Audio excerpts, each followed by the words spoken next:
Hello viewers, welcome back to my channel, and today in this video I would like to show you how to fix your Instagram is not updating problem.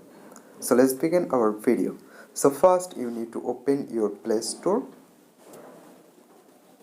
and then go to search bar and type Instagram. Open it,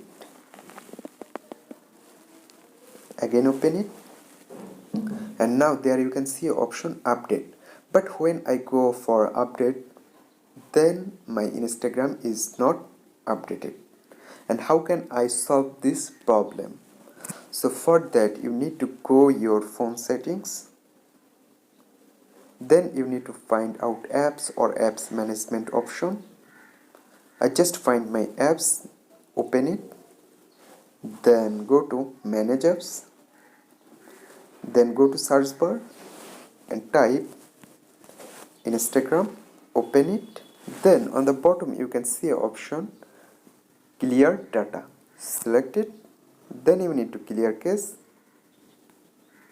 Okay, after that you need to open your Play Store, then click on update, then you need to wait for a few moments.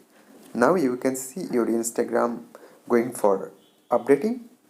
So in this way you can fix or you can solve your Instagram is not updating problem. So hope guys this video can help you. Don't forget to like and subscribe my channel.